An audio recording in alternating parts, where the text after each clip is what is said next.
What is going on, everyone? Welcome to Yamcast episode 74.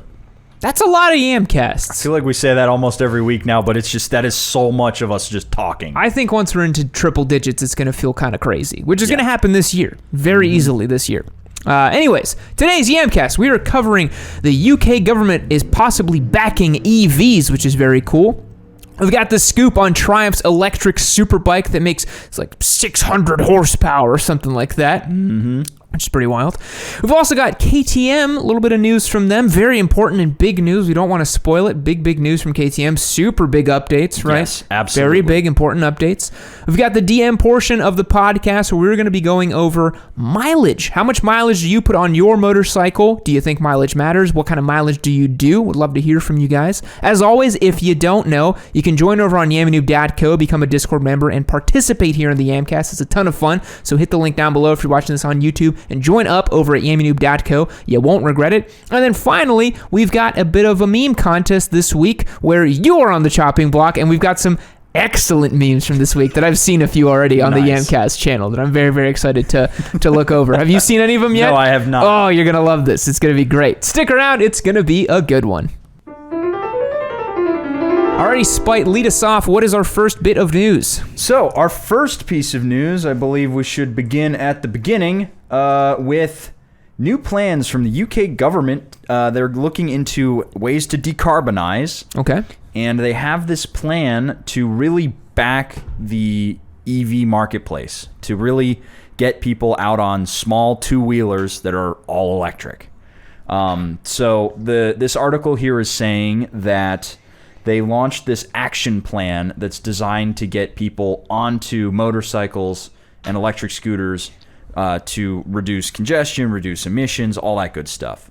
Which totally makes a lot of sense. Yeah. Smaller vehicles, less congestion on the road, theoretically less carbon emissions. I mean, it's crazy. I spent quite a bit of time in London in 2019, and the amount of scooters and two-wheelers you see out there is just bonkers. Yes. If all of those were EVs, which they could be, you'd really reduce the noise, because, man, in London, it's like you just hear, like, scooter noise everywhere, like little two-stroke scooter noise everywhere, like four-stroke, just all these wretched scooter sounds all around you, you know? I would love if they were all EVs. That would make everybody's lives better.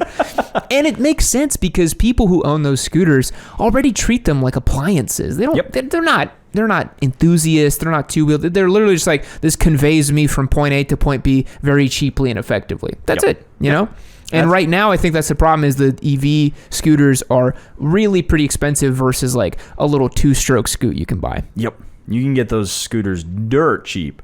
But they say here that a lot of these little two-wheelers are left out of big sweeping policies. Like you see it in cars and trucks and trains and all sorts of stuff. Yep. Where they're trying to get those to reduce emissions. But if you can roll these things into some of those action plans, give people an incentive to hop on them, then maybe you're actually going to get engagement then. Yeah.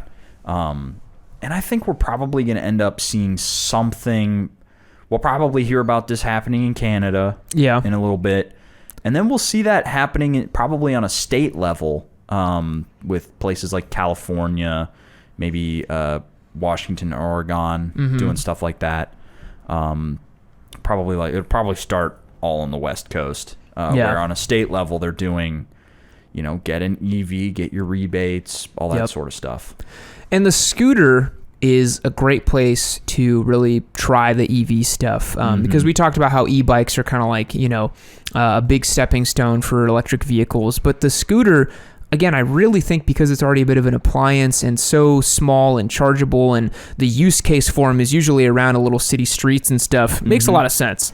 Yeah, and a story we keep coming back to, this KTM, the swappable battery thing, swappable battery situation, that works great for a little EV scoot.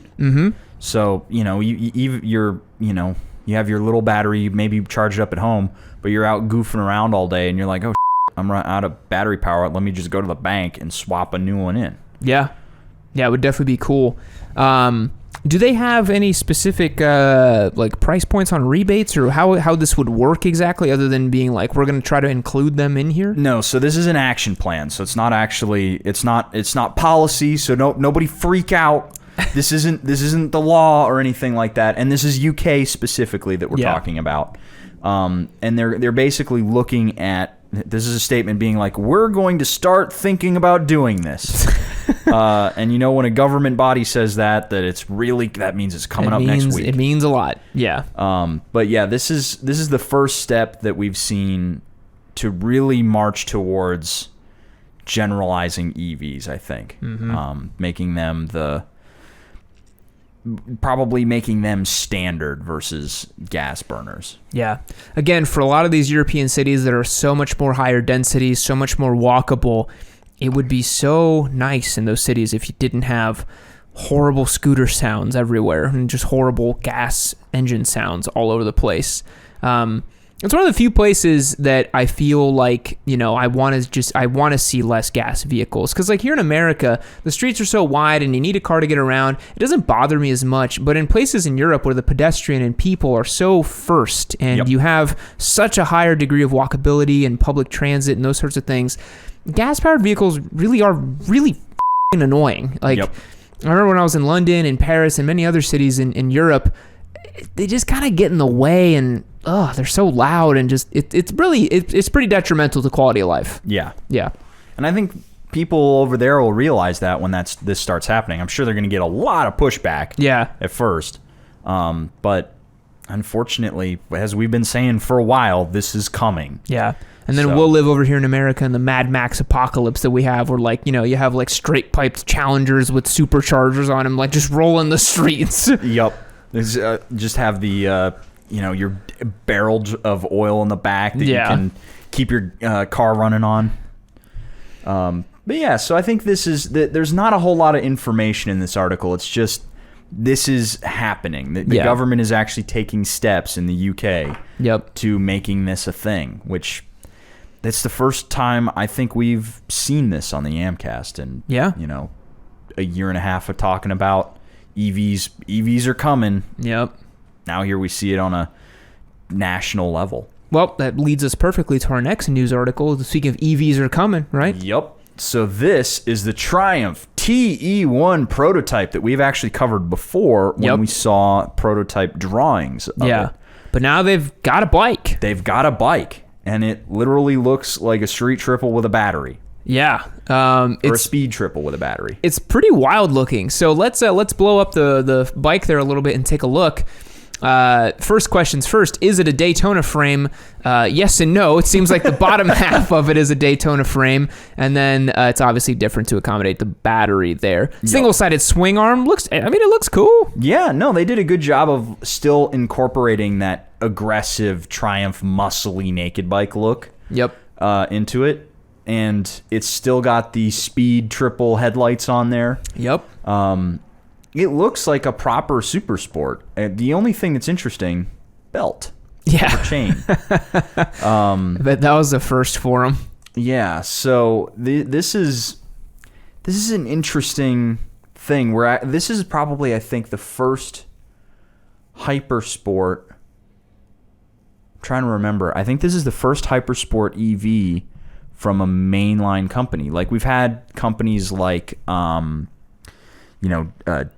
which they have their problems. Lightning, Energica. Yeah, in terms of like, Big Four and then some of the European makers, this is the first one, I think. Yeah. Someone's probably going to correct us in the comments that Honda made some electric thing in Japan or whatever, but in terms of like a proper naked sport bike thing, kind of like a Zero SRF, this is the first one that I know of. Yeah, I mean, people are going to ask about the Livewire, but the Livewire is like, it's kind of like a performance-y naked bike. This is like a super bike. Yeah. So speaking of super bike, we actually have some numbers on it. So 220 kilograms. So what is that? That's 440, probably about 500 pounds. Just about, yeah. You got to multiply it by 2.2, I think. Yep. And then 174 brake horsepower. So 174 horsepower. 120 mile a range and 0 to 80 in 20 minutes. Oh, The electric numbers, specifically charge time and range. Yep. Oh, you don't trust it, do you? Nope. That Zero SRF left a real bad taste in my mouth of what they said versus what the bike does. Yeah. It's very different. You know, the range thing is so funny because it depends massively on how you use it. Yes. Way more than gas engines. Because gas engines are the same. You know, if you run a CRF 300L at redline for an hour, yeah, you're not going to see 68 miles per gallon, obviously. But the electric bikes, it's like, I mean, even if you start using it a little bit more, that charge goes down quick. And what if it's cold? Yeah, and what if it's cold? It massively changes. Yeah. So I'd like to see a range number that's probably a little bit closer to 160 to 180. Mm-hmm. And then it would actually be like 100 miles, maybe. Yeah. Which is decent. Yeah, no, that's not bad. 100 miles isn't bad. They have, I think there's some other stuff in. Oh yeah, here we got to talk about this line. Where is it? It's right there. Yeah. Okay. So the inverter concept, which is also scalable by tuning the number of silicon carbide power stages for different diameter motors, is really delivered on performance. The TE1 unit is capable of over 670 horsepower. So talking about really inflated numbers out of EVs. It's like whenever we see the torque figures, there's like, this electric bike makes, 900 foot-pounds of torque. You're like, no, it doesn't. I don't know how you're getting that number, but it literally doesn't make... It would literally shred itself apart if it made that kind of torque. Yeah. It would crumple like that one stretched Busa or the stretched Gixxer with like the cheap swing arm. It just goes... But so here's the thing that's interesting to me. And we were talking about this a little bit earlier because that number caught my eye too when I was looking through this article. Is normally when we see these huge inflated torque figures, it's because they're these, crazy, weird engines that can register all this torque at like 1 foot or at 1 RPM. Yeah. Right? Horsepower, while that's technically horsepower's a theoretical number, right? It's measured by it's torque times RPM divided by 5252. Mm-hmm. That means that the torque that this is generating is like monstrous. Biblical, yeah. For it to be at 670 brake horsepower. And that's the thing that's got me is they've given us the horsepower number and not like wild torque figures. Yeah. So that's peculiar. Yeah.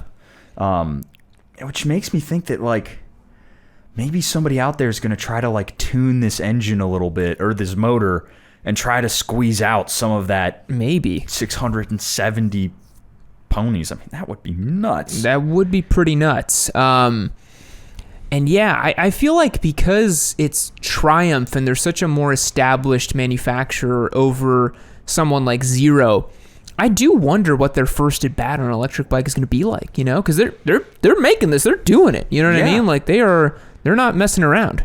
And they're like a pedigree company, their whole situation is big motorcycles, made them forever. This is what we do. Here's a kick-ass bike. The Daytona, this 765 is the return of an icon, basically. Yeah. The Speed Triples, decades of heritage in fast motorcycles, come to fruition with 170, 180 horsepower. Yeah. Right? And now we have this, which is so different from anything else they've ever done. Yeah.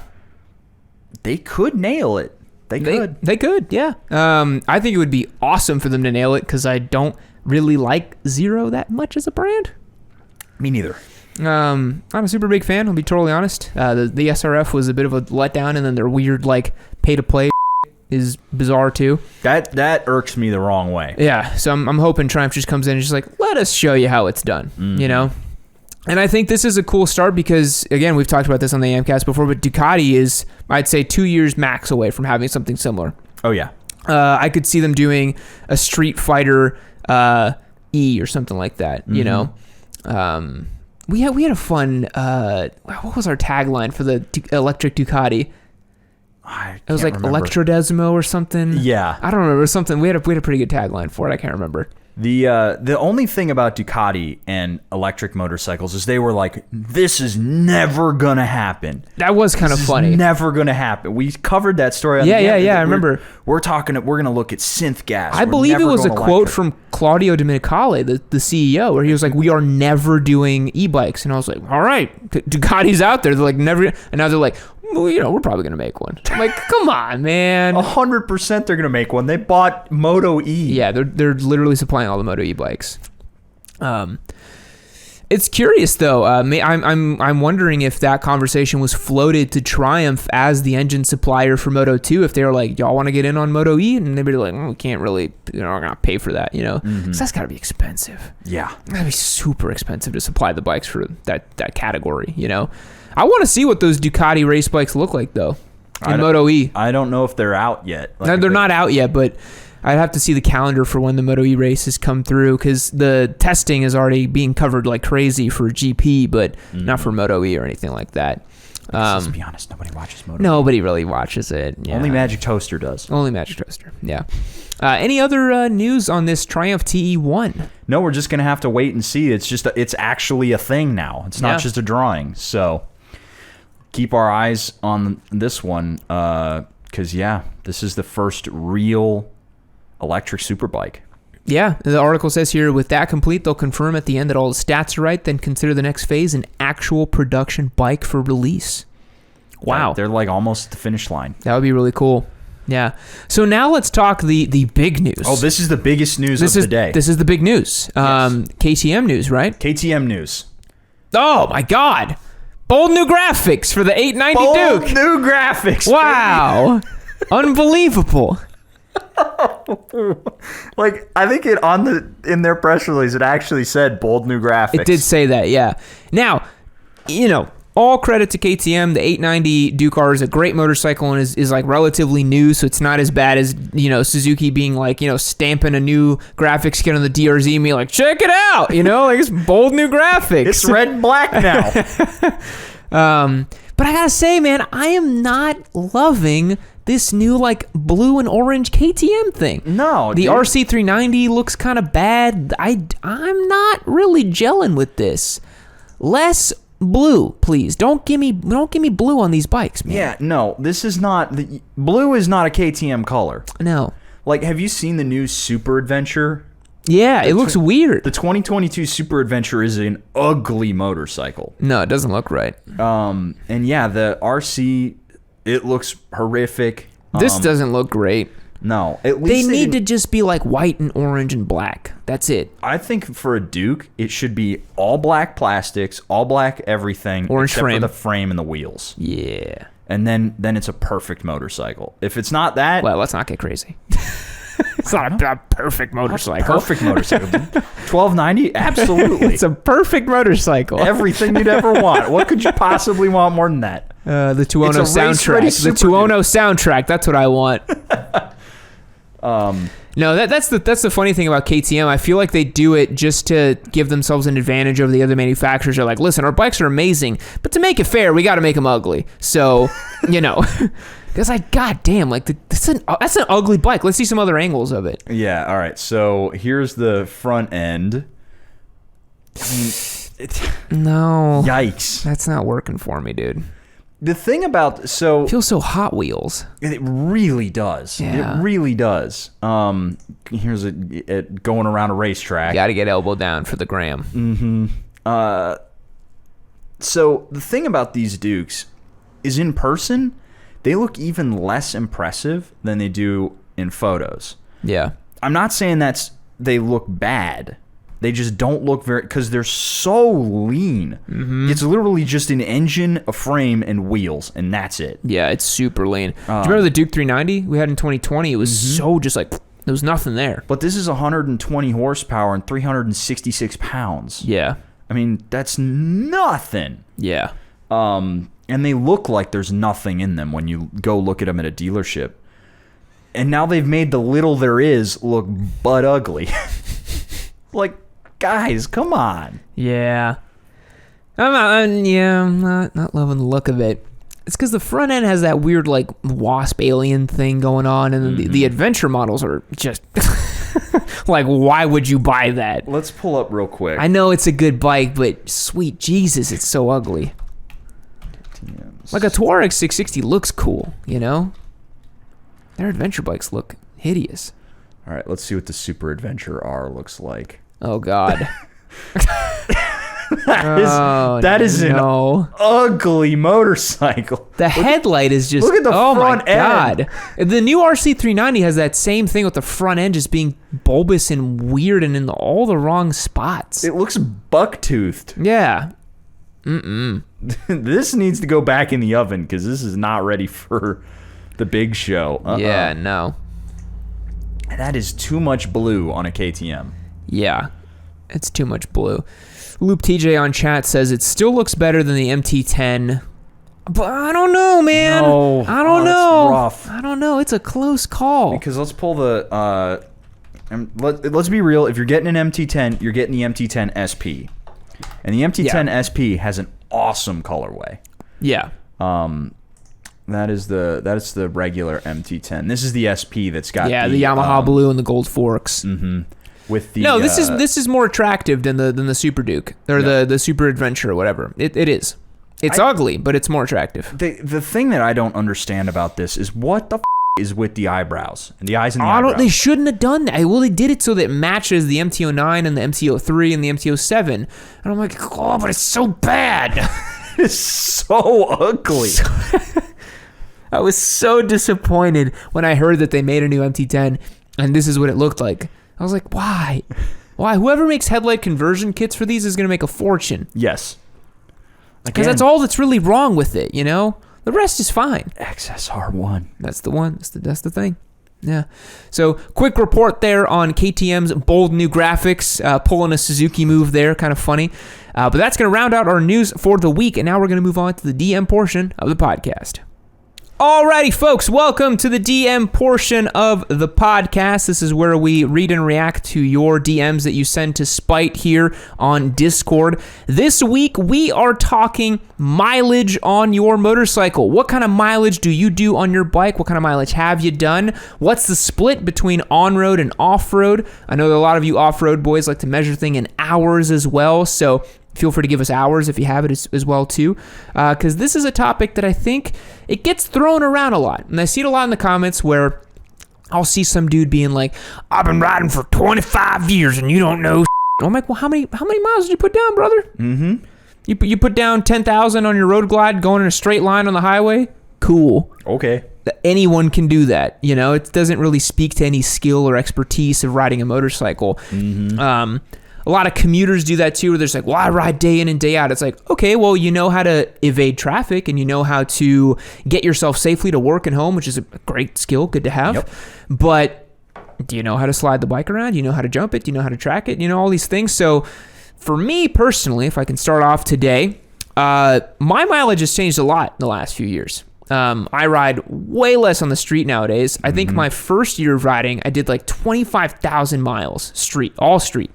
And then as time went on, I started riding less and less and less and less and less street miles. We're to the point now where I bet you in 2021, I probably did less than 5,000 street miles. I bet that, yeah. And way more hours on track and on trails and motocross and So I would say for me personally, my quality of riding has changed a little bit. But if you just looked at the numbers, if you just saw like, oh, this guy, he only rode 5,000 miles in a year, it doesn't really tell the whole story. But what do you think? Well, so our whole situation is kind of barked because we ride at least twice a week. You know, for where we do, 100-ish miles or something. We go out and film a video. It's easy for us to hit 100 miles a day. And then I will go out with my riding buddies, and I'll do 200 or 300 miles easy, just hitting up, hill country. So I'll slack down probably like, I don't know, 5,000 or 6,000 miles in a year on my own, and then on top of the miles that we ride. Yeah. But I've also noticed that a lot of the riding that I do has started to get a little repetitive because I can only ride the same road so many times, and that's part of the reason why I wanted to get the new bike, so that I could go out and see other stuff. So I think I'm actually probably going to see a huge spike in mileage if everything goes to plan. Yep. But that mileage is going to be spread between dirt and street. Yeah. You know, it's street is, I see that now as a means to an end to get to the fun stuff. Yeah. You know, it's not where the fun is. I could see you doing like, you know, big multi-day trips on the KLR and all that and really going out there and seeing some stuff. A cool trip you could do is going up to like, you know, I think it's the Arkansas mountains and stuff. It's not too far from here. Get some nice hilly kind of forests and stuff like that. Actually doing that in May. I have some buddies that we're going to go out to it's like Echo Springs or something up north. I forget the place. It's something Springs. It starts with an E. Nice. And we're going to go ride a bunch of days up there and ride back. Yeah. That'll be a big whole situation. I'll probably run a group of slow boys while all the fast guys on bigger bikes go do, you know, their fast runs up there. Yeah. But yeah, I think that adventure riding is more like getting to the place using some B roads essentially. So you can see some stuff and then take detours where you go off-road and actually have fun. Yeah. You know, street isn't where fun stuff is anymore. Yeah, I mean, that's the same for me. I can count on one hand the number of times in the last, like, 3 months that I willingly was like, let me go, like, carve up some twisty roads or something. I just don't do it as much anymore. No. And that's no diss to anyone who's out there doing that. There's plenty of places where people live where they have even better twisty roads than we have here in Austin, and I can totally understand doing a big, long canyon carving session on your sport bike. Super fun, super great. It's just not the type of riding that I'm interested in nowadays, so our mileage has kind of changed. But let's head over to Discord land and see what the boys have to say about mileage. Let's see. So first we have Wyatt. Wyatt here. He says, I bought my first bike in October as a CB750K and rode it home just after a rainstorm. I only had about 8 weeks to ride until the salt coated my roads, but I put about 300 miles on it in that time. I don't really care about the number of miles I put on. I just want to ride it as much as I can to work with my friends and my dad.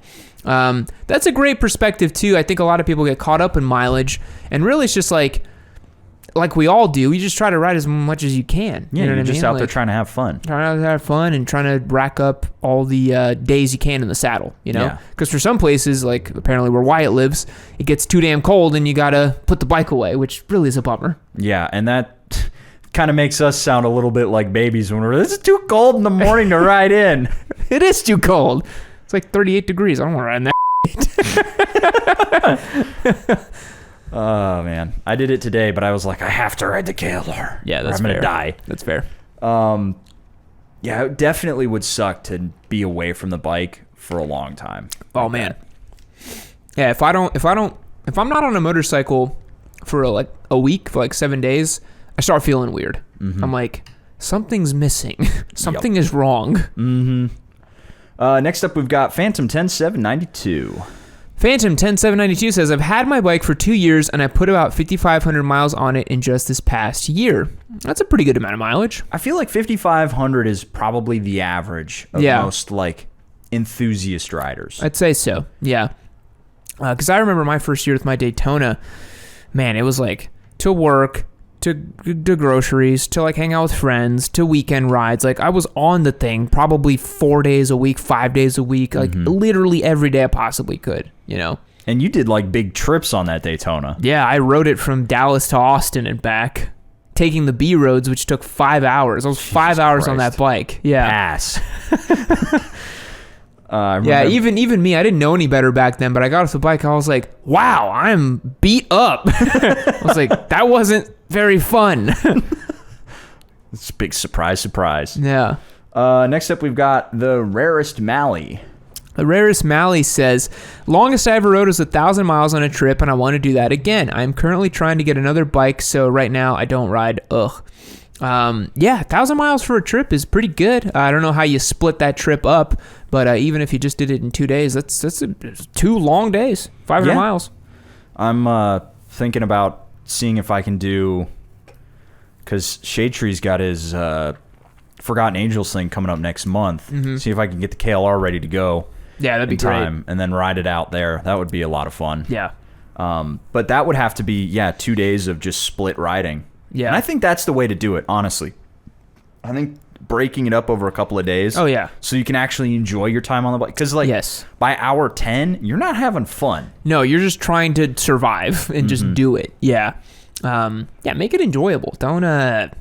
Don't try to just do as much as you can for no reason. Don't iron butt if you don't have to. Yep. And that's something that's big in like the Harley and like the Goldwing community. There's like, yeah, brother, I did 1,200 miles in a day. It's like, well, number one, you're on a Goldwing. That's the easiest thing in the world. It's like driving a car for that long. You're like, okay, do you want a medal? You know what I mean?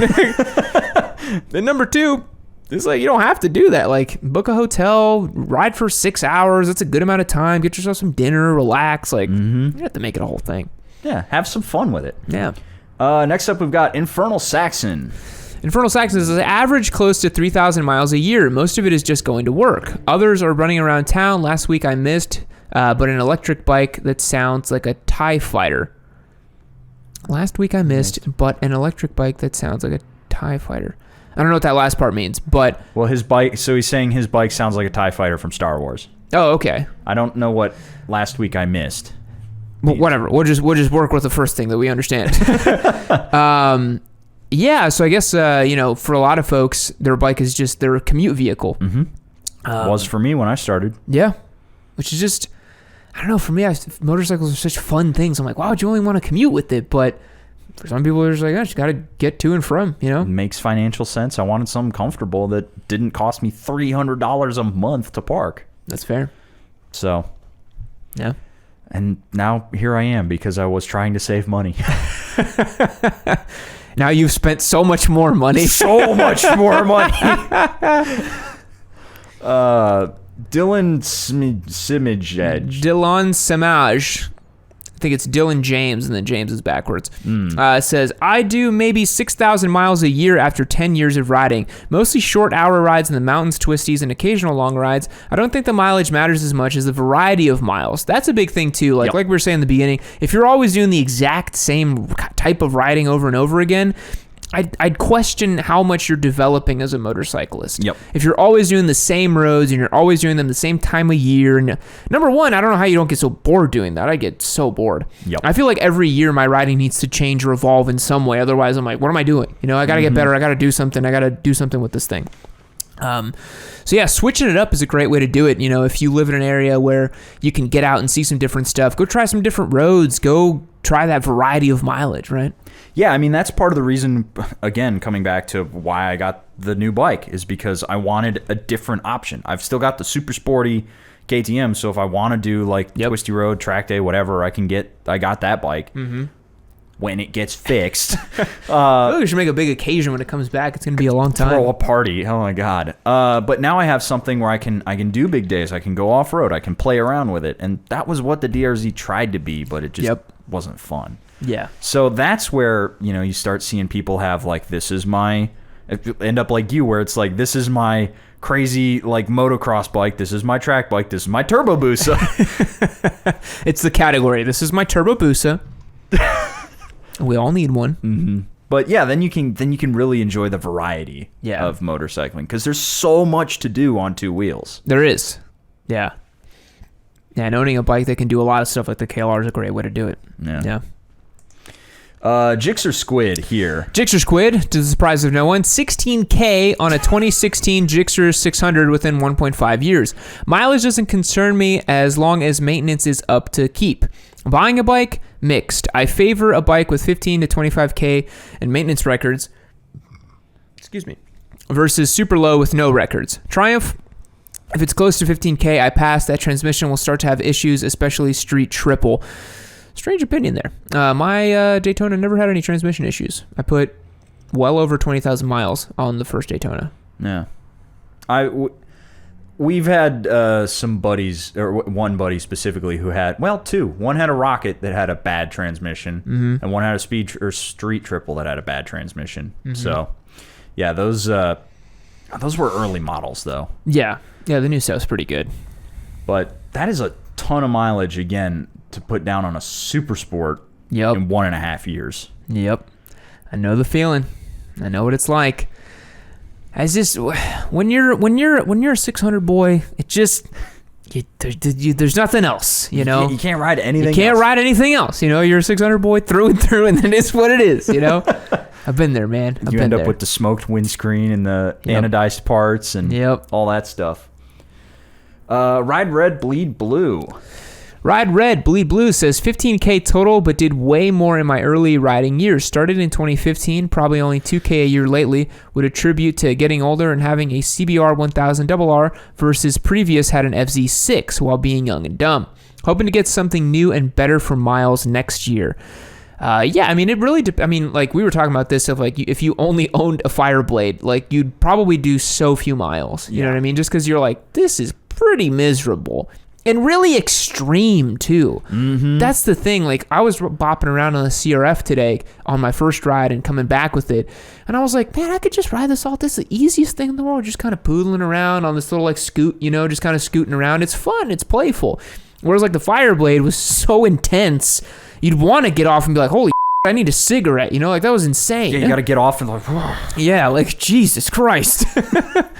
Especially that one time we took the CBR 1000 and it exploded. Yeah. Turbo Boost is kind of like that now, too. It feels like it's a 40 to 50 miles tops kind of ride, you know? Just get your jollies off and bring it ready. Like, I'm lucky to be alive. That was cool. I got to park it.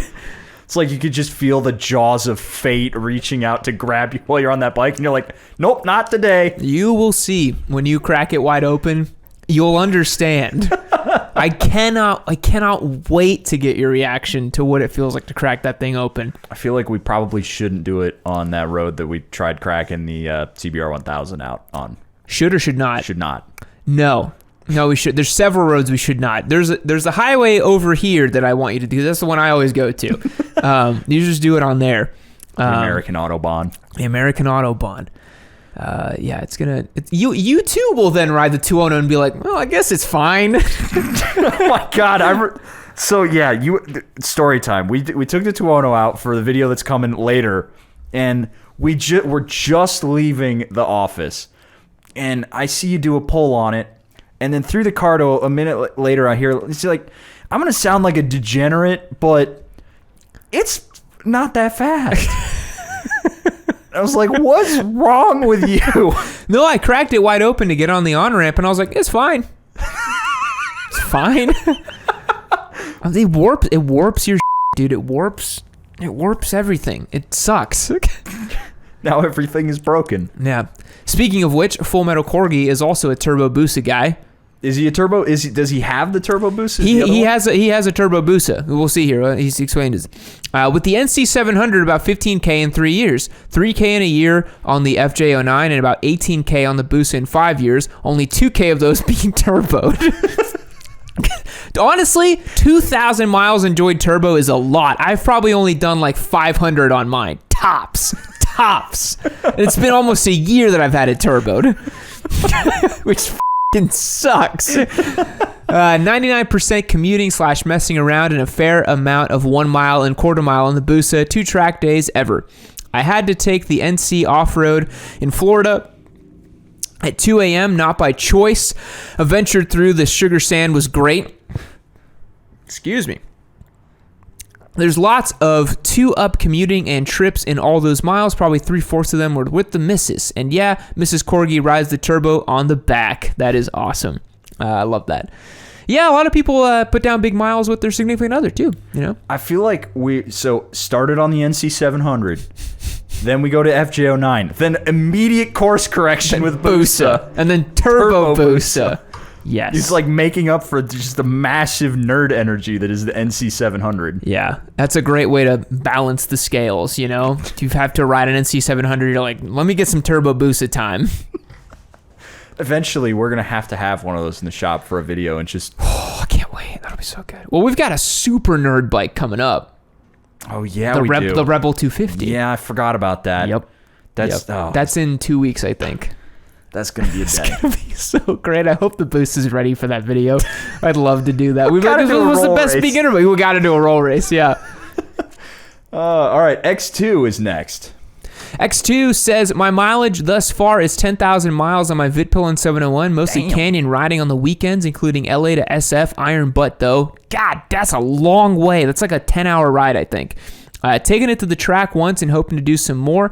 I'm about 2,600 miles in on the KLX 250. Nice. Mostly off-road, and I am taking it to SoCal Supermoto on Saturday. Super fun. I'd say most of my learning comes from taking high-level courses like American Super Camp, which gives me more knowledge in a day or two than the amount of miles I do on the streets, and I only have those 2 vehicles. Man, that's a big thing. If y'all can afford it or can manage it, doing a higher-end course like that, oh my God, it teaches you so much. Yep. Even the day you did with the motocross factory, the MX factory, taught you so much. My 2 days with the guys out at Zachar. Yeah. Awesome. Yeah, for me, I've done level 1 and 2 of the California Superbike School, some private on-track stuff. That's so good. Mm-hmm. Like doing stuff like that is massively, like quality versus quantity of riding. Yeah. Because you can go out to the street or the trails and kind of, practice, but in that kind of environment like Zachar or the motocross factory, you're doing like, what's it called? Perfect practice. Yes. You're in an environment and you're really practicing those fundamentals, Yeah. And you have somebody sitting there watching you. That's why when you're doing it incorrectly, they're like, no, stop, do it right. There you go. Know? Like that was the big thing I did when I was at the MX factory, was just my body position. Like that's all we did was just like try to get my hips to, kind of lever out a little bit, get in the attack position on the bike, doing the whole thing. Yeah, it was a big thing. Mm-hmm. Give me one sec here. Firefox has crashed. Are we still streaming on there on OBS? Yep. All right, we should be okay. But why? The surface is begging for death. That's okay. Let's continue on. Next up, we've got Emperor DD. Emperor DD says, because I'm a trucker, I don't ride much at home, but whenever I can, I get the chance to, I try to ride where I know I can rent a bike and do some special riding outside of streets and learning how different bikes feel. Just last week, I rode a GS750 up Big Bear Mountain next to San Bernardino in Cali and test ride a Harley Heritage for the first time.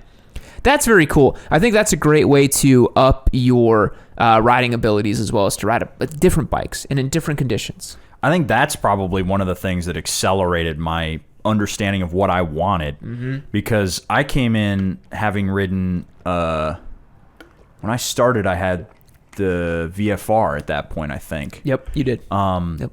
And so I had, 1 sport bike, 1 naked bike, and 2 Harleys.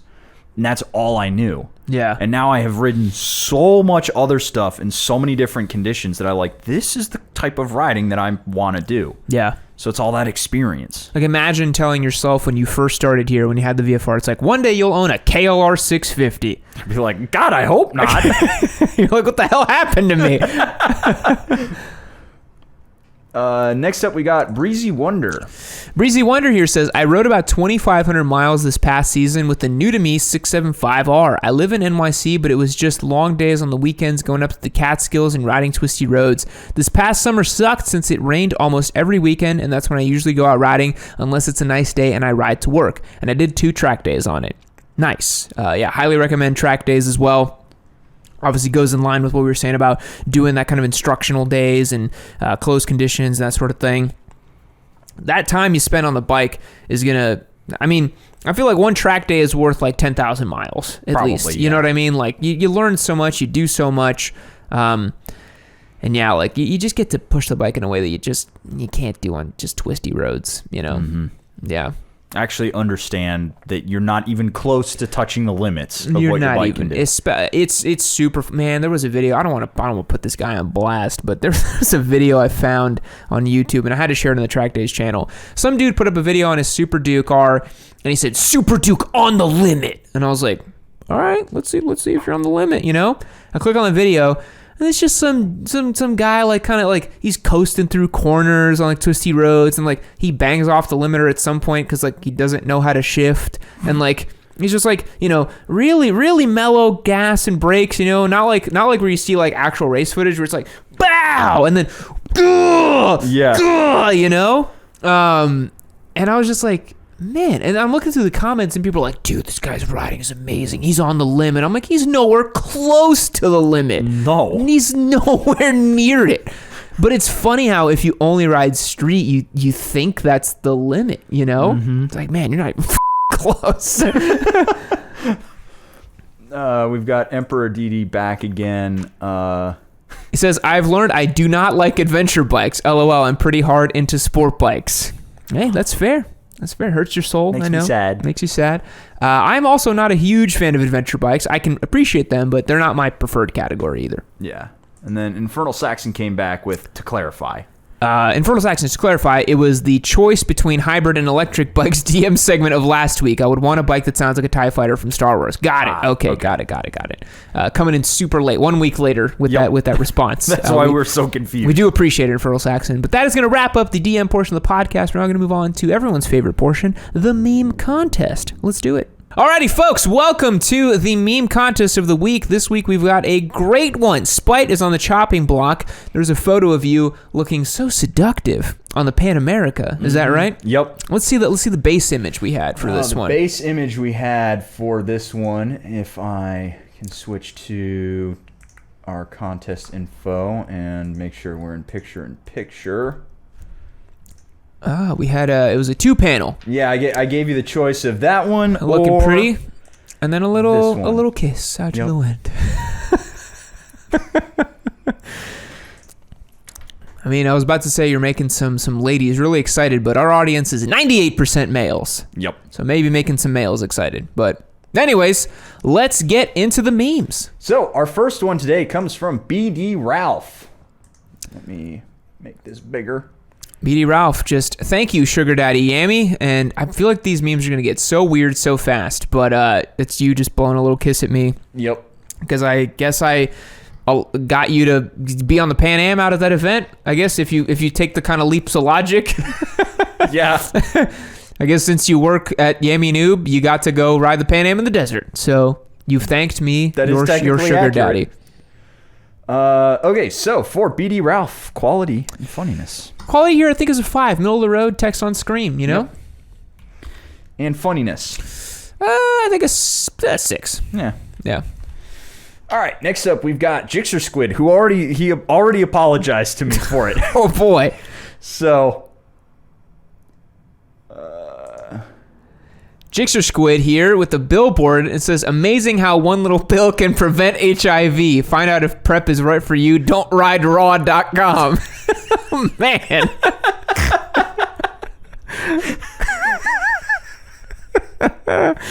Oof. Damn. Don'tRideRaw.com.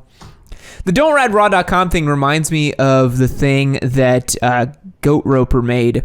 He made that whole website, remember, for a meme, yeah. And he made that video, the Himalayan Your Girl. That was awesome. That is like top 10 memes of all time. Yep. We should do that as an episode one day. We go back and find the greatest memes ever, you know? The ones that have made us laugh the hardest. That one was unbelievable. That one was so good. Yeah, I have them all in my channel because they're all unlisted, so I've deleted them. We got to find the best memes of all time and do a classics episode. That would be great. All right, so for Jixer Squid here, quality. It was good. I think an 8. That's a solid Photoshop. Good quality. And funniness.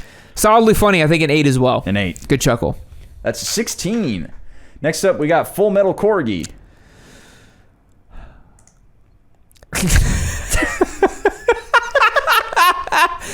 Full Metal Corgi here. He made you look all old. Look at that. You look like an old dad. Look into the future. It's a Cialis ad. Dad bike, dad bod, boyfriend performance.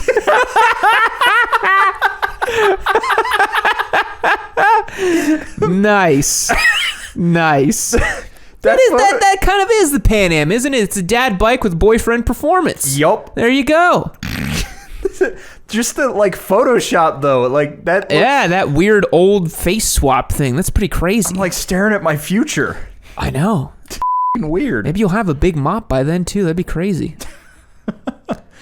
Okay. So you'll look like a wizard at that point. Yeah. You're like, that's great. The Wizard of the Pan Am. All right, so Full Metal Corgi here, quality. I think at least an 8 as well. It was very high quality, because I don't know how much work it was. It probably wasn't much work to make that old Photoshop thing. I think it's just an app or whatever. I have no idea how that worked, but it was crazy. Yeah, it was good quality, And funniness. That's pretty funny. I think an 8.5 got a good chuckle out of me. Yeah. I like the line, dad bike, boyfriend performance. That's good. Yup. Next up, we've got Bo. Bo here says, Harley execs, we need to cater to gender fluid demographics. Spite, hold my beard. I don't know if you're so much says gender fluid. I mean, yeah, you have the long hair, but plenty of guys have long hair. Go back to the 80s. A lot of hair metal dudes, you know? Speaking of hair metal dudes, the guy who won the Ducati, like total hair metal dude. Yeah, total hair metal guy. So, for Bo, quality. Top text, bottom text, I'm feeling a 5.5 for this one. 5.5. Yeah. And funniness. I think a 6. A 6. Yeah. So an 11.5. Next up, we've got Just Jack with... Where'd it go? There it is. Just Jack here. Maybe she's born with it. Maybe it's Valvoline. I like adapting that one to the bikes. That is good. Yeah. And it works too because the syllables are the same as the original line too. Yep. So that's good. Love it. You know, that's the one thing I haven't tried trying to condition this mop with is motor oil. Maybe it'll work. All right. Quality. It's also simple text as well, but a good delivery. I think a 6. A 6. Yeah. And funniness. Pretty funny. I think a 7. A 7. Yeah. Odang 12 is next with...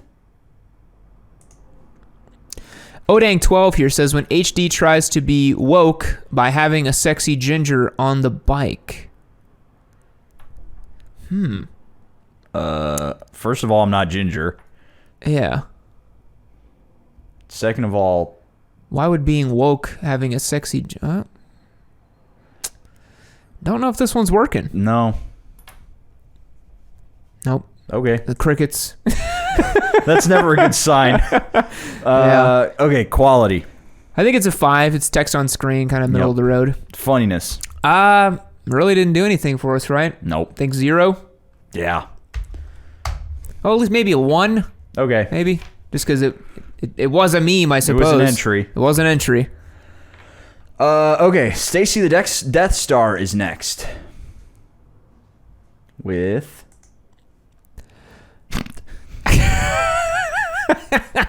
Says, when it's time to pay the monthly note on your Harley, subscribe to my OnlyFans. Hey, that's one of the reasons you got the KLR, not a Pan Am, so you wouldn't have to, stoop to such degeneracy to pay your motorcycles off. Yep, that is. I remember because we were thinking about what bike you could buy, and you're like, it needs to be under, I think it was 9 or 10 grand, right? Yeah, I was like, well, nope. I was like, no Pan Am. Bye. I like that. That's good. That's pretty good. Okay, so quality here for Stacy the Death Star. I think a 6. It's a pretty simple format. A 6. Yeah. And funniness. I think 7.5. 7.5. Pretty funny. That is 13.5. Next up, we've got Ryan Ashley.